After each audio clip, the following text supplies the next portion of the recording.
balls on the range is easy. You're not thinking about anything. You're just out there striping it. It's as easy as just walking down the street. Then you get to the first tee and it feels like you're walking on a tightrope. One wrong move and you're gonna fall.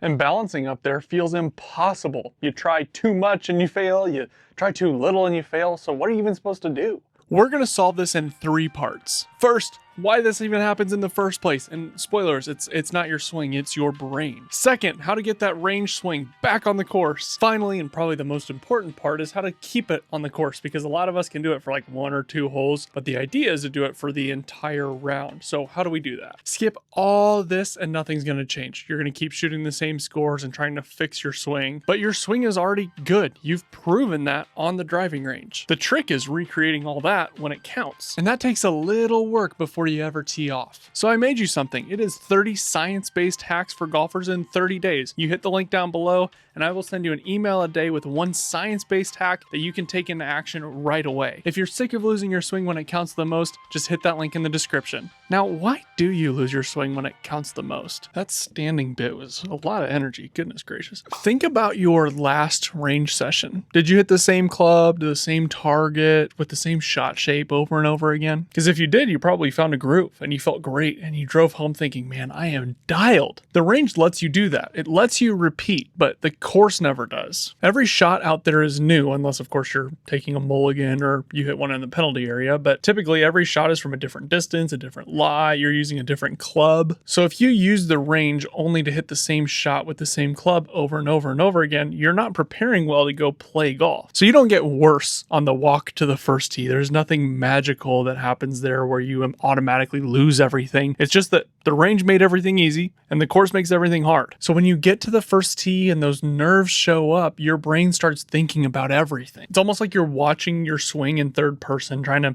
keep your head down and smooth out that takeaway and stay on plane and keep my elbow here. It all can sound helpful, but watching a swing that you already own is what's going to jam it all up. There's going to be a lot of things that I reference in this video, by the way. I'm going to link them all down below. And the first one is from a researcher named Sian Beilock. He found through his research that good golfers putt worse when they focus on their stroke, but they putt better when their mind is just somewhere else. Think about that. You're putting better when you're not focused on the motion at hand. You're focused maybe on the outcome or on a target, something external. That's that tightrope illustration there. The more we focus on the tightrope and where our feet are, the easier it's going to be to just fall off. And if you think this is just a beginner thing or just a mid-handicap thing, it's not. This works at every single level. I know I found for myself this year, I've been driving it better than ever, not to flex, but it's because I'm purely focused on just like hitting the ball out there. And we've all experienced that kind of flow state where everything just happens. You're not even thinking. The club can swing itself, and this is when you're in the zone. This isn't magical or something that just happens to good golfers. It happens when you let your brain get out of the way. This is why I think a lot of people actually play better in bad conditions. So when it's raining or really windy, because you can't focus on your swing. You have to focus on literally everything else that's going on. Or I always played really well when I was sick because I was just trying to survive. There's actually a book on this that really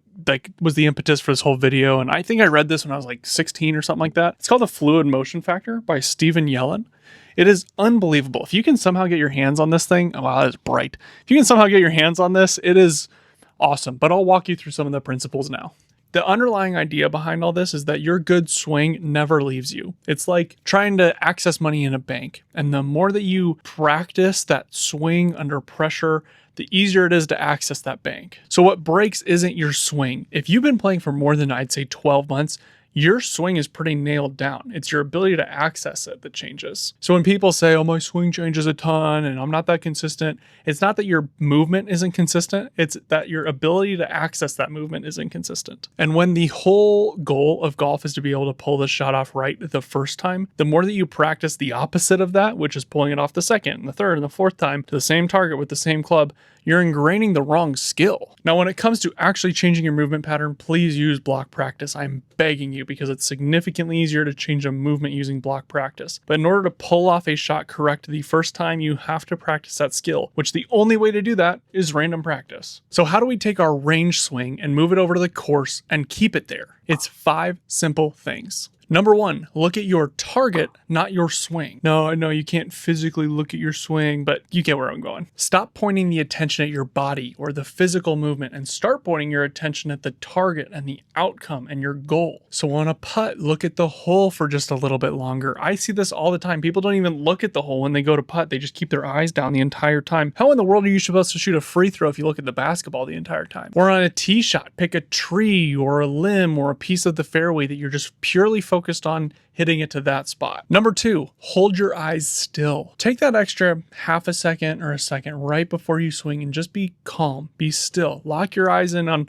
one part of the ball, or if you're rolling a putt, maybe 2 inches in front of the ball. Number 3 is to do your thinking before you step in. This means that you're practicing your routine, because your routine is where your brain starts to shut off effectively and just focus on the things that you want it to focus on. You don't want it thinking about the wind or your lie. You just want it to be focused on the task at hand. And the more consistent your routine stays, the less time you have to think about other things as well, because you're so focused on just doing your routine. So you can't think about where your elbow is, or, oh, there's a guy standing back there, or the beverage cart is driving around the corner. You already gave your brain a job. It's just going to do it. But if you don't give your brain a job, it's going to just get super distracted and there's no way you're going to be able to hit a good shot. 4, and this one is going to sound backwards, but between shots, get your mind off of golf. Talk about football or whatever's going on with Brendan Sorsby, or I don't know, some stupid Stephen A. Smith said. If you're out by yourself, just enjoy the nature. Or maybe you got a little music going, you're just enjoying that. It's literally impossible to grind for 4 hours. Focus really intensely for that minute around your shot and then just let it all go. And number 5 is to just stop fighting the nerves. Being nervous means that you care, and that's a good thing. Lean into those. Learn how to use them to your advantage. Those nerves and that adrenaline probably means you're going to be able to hit the ball a little further. Everybody's a little bit nervous on that first tee. The difference is how you handle it. And by doing the 4 things that we just talked about, you're going to be able to handle it so much better. Almost everything that goes into playing better golf and taking your range swing to the course has nothing to do with your swing. In fact, all of it's trying to take your mind off your swing, because the problem is not your swing. Reaching it is. Now, here's the catch, is you can't think your way to letting go, if that makes sense. You do a lot of that work off the course or on the range or between shots.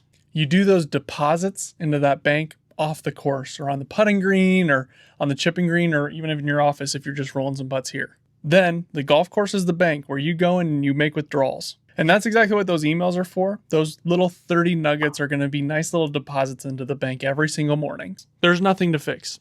The swing's already in there. You proved it on the range. I kept saying that a lot of this work and these deposits happen off the golf course. And if you're not exactly sure how to make the best deposits with the time and the facilities that you already have access to, watch this video right here where I walk you through a practice planner that you can use year round.